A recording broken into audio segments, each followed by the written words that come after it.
The biggest one would have been not being able to have my children stay with me, and their questions too. Dad, why can't we come and stay with you? It's the holidays, I thought we could organise to spend some time with you.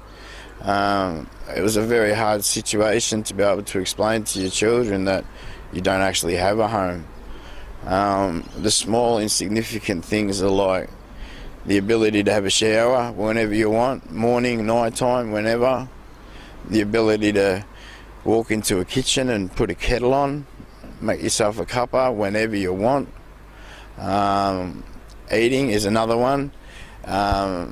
You've got a fridge, you can go through there, you can pick out what you want to eat. You're not reliant upon food van or food services to be able to find something to eat.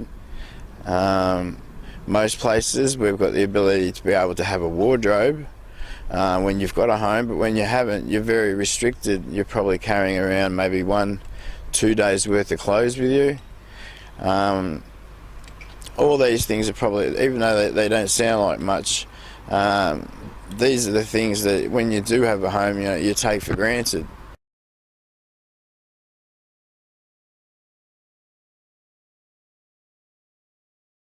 I have a roof over my head every night in the same place. It's stable, it's safe. I've got the ability to be able to decorate my house how I feel. I've got the ability to lock the door and lock the outside world out.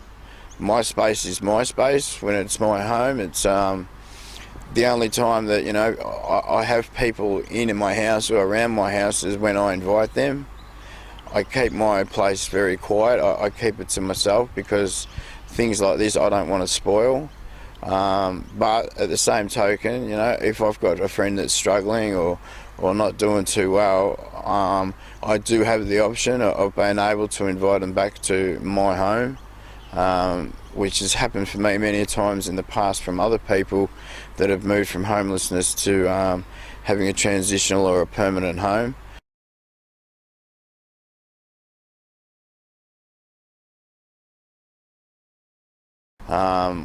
I don't have to worry about people coming and going. I don't have to worry about things disappearing out of my house. I don't have to worry about people coming in at all hours of the morning, and that's the security aspect of it. I spent a lot of years on the streets, and at the moment now I'm finding it very hard to make the transition from like a swag into a bed. No doubt it's a process, and it will happen in time. But living on the streets, you got so used to so many things, and you learn to adapt to your surroundings. And then I was taken off the streets and put into a house, and along with that, I lacked a lot of cognitive skills that it took to maintain a house. Slowly over time, I'm picking up these skills. I now know how to pay bills. I now know how to do shopping. I now how to, what food to buy in the fridge. These are things that I didn't have before I had a home. And now, look, the biggest one for me is the safety and the security of having a roof over my head.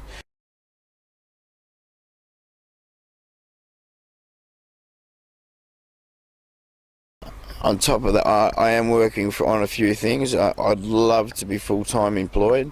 I hate the pension, I hate living on it, I hate every aspect about it. I love my voluntary work. I throw myself in 100%. Ideally, I'd like to go on to an NSP program and work from there, which is the needle syringe program. It works in most areas. It's generally based from community centres, but there is a foot patroller service that walks around the city distributing clean syringes and implements used for intravenous drug use. That's the community that I live in, where most of the people that access those services, and I'd like to maintain living in my community, but also working on things to better the situations that are in my community.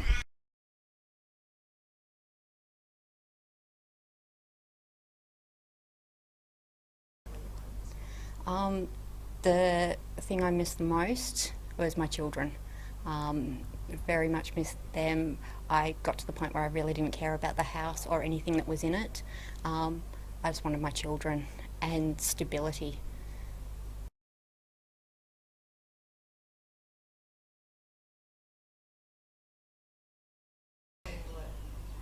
It allows me to have a pillow. Um, it allows me to have furniture that matches, somewhere that I can go to of a night time and it be my place of peace, where I can lock myself away from the world, and I don't have to think about it. I can invite who I want into it. I don't have anything imposed on me. It's, yeah, I now have the freedom.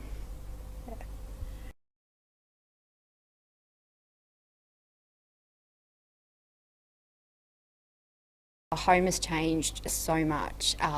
Prior to becoming homelessness, I suppose it was more about the house and the stuff that was in it and all the stuff that we accumulated to go with with the house and with the white picket fence. And whereas now, I suppose being in the shelter in crisis accommodation, it like that was hell on earth.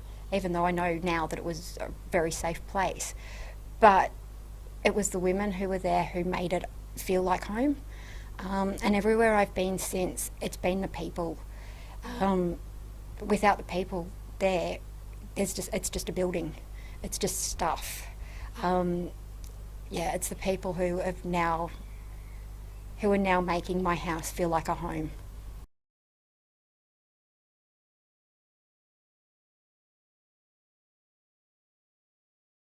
I am working on having a life, having a future. As of today, I've been 3 years codeine free, so it's maintaining that. And it's about building a future for myself, for my son, and for the people who are in my life. And it's also about doing it for me for the first time in my life, actually being able to have a career. Um, you know, I now have a nice car. I can have those things because I've got a home, because I've got friends, because I've got family, and because I've got stability.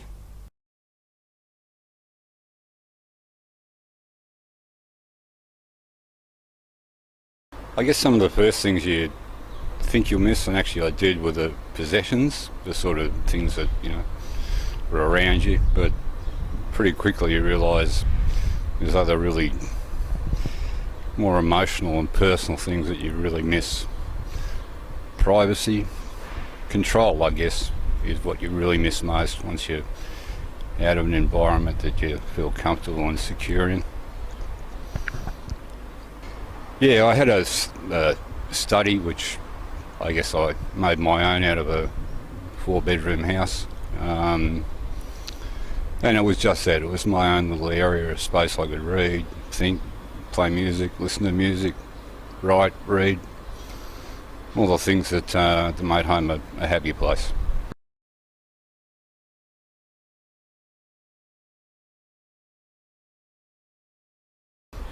Spread out, wear what you like, do what you like. Just the peacefulness of knowing that you've got that control. You can clean up or you can make a mess. Your choice. You create your own living environment, and that's the real heart of it. The control and the security of having it for yourself or your family.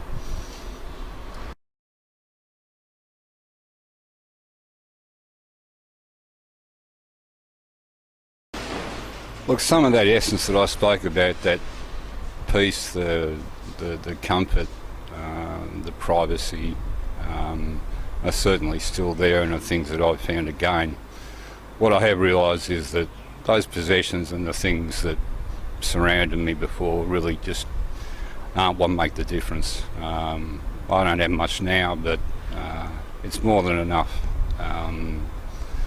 It's my place, and the my and place is just a wonderful thing to have.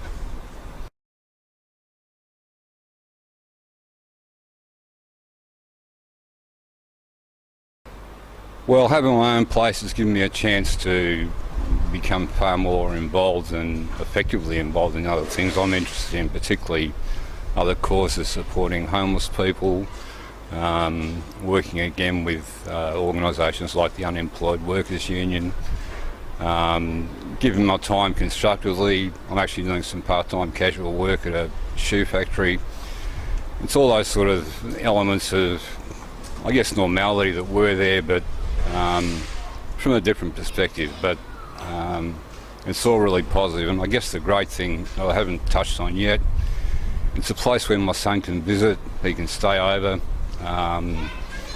leave his stuff there, and just being able to do that after so long with no place where he could visit me or be with me, it's just wonderful and a wonderful change.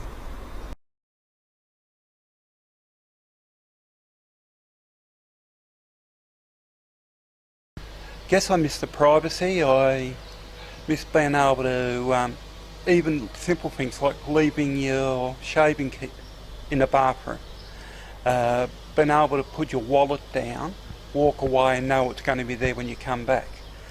The security of being able to sleep knowing you're fairly safe. That's the sort of thing I've missed. Plus the comfort of normal things like a real bed, a lounge room where you can sit down in a comfortable chair, and the life, because you lose life when you become homelessness.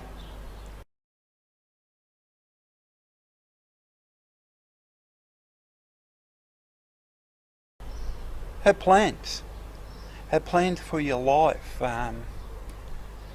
Being able to live, it's very a strange feeling when you first get into a place that you can consider a home. You get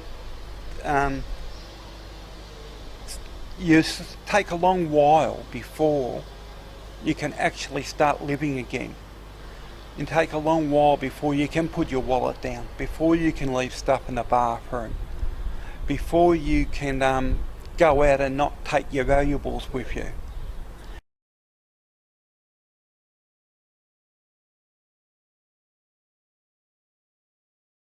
It's changed a lot. Home means to me at the moment sanctuary. I don't have many visitors, and that's by design. Actually, I don't have any visitors. To me it is freedom. It is that now I can see the future, and it's not sleeping under a bridge, it's not staying in a rooming house, it's not losing your dignity. When I was before I became homeless, it was sort of like you took everything for granted. You knew you could come home, you had your bed there, you had, it was just safe. When you're now, you really appreciate everything.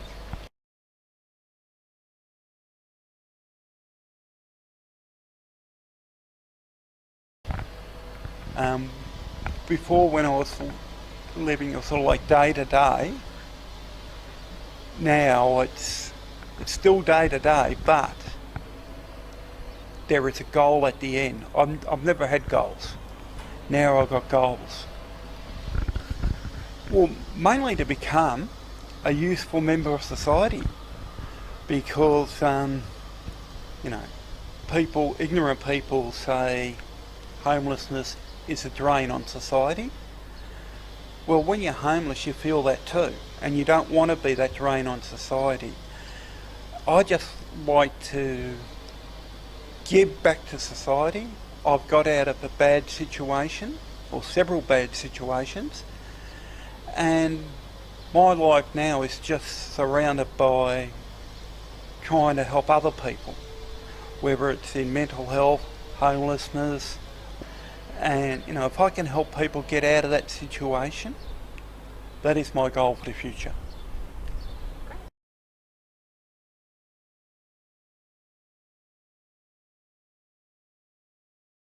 I think when I was homeless, I really missed coming back to a place that I knew and was familiar, and it was comfortable, and I knew where things were, and I didn't have to ask questions, and I didn't have to feel like a stranger and someone who didn't belong in the place where I was staying. And so my home was so important to me. It also meant that I could control the room temperature, which is odd because I was homeless when it was winter, but I was always cold, and there always felt like I was never warm enough.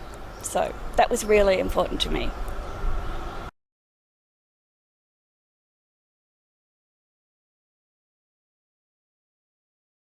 Okay, so the biggest things when you are homeless and you don't have a home is being able to actually, little things like being able to leave things at your home and not have to carry everything around with you. And it sounds small, but it's a huge issue. You have to drop stuff off in lockers, and then lockers cost you, and then you have to worry about if you're going to leave something, where did you leave it?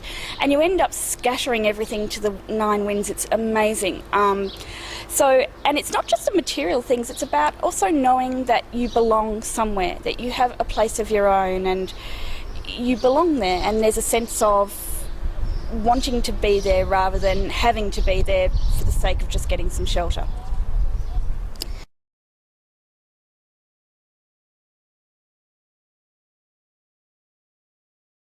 So in the context of home and what things have in my life of having experienced homelessness and having a home of my own, home no longer means a piece of property, and it no longer means material things. It's more about the people and a sense of belonging in a place where you're safe and secure and you're happy to be there, and a place where you can actually sleep and feel relaxed and recover, I think is really important to me. So the things that I used to value, like value properties, are all gone, and yeah.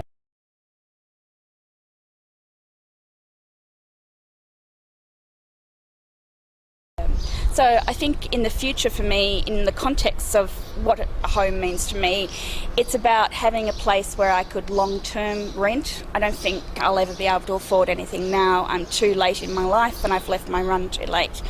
But being able to have a place that I could rent properly, in a place that I want to rent in, and not forced to by my limitations of my income.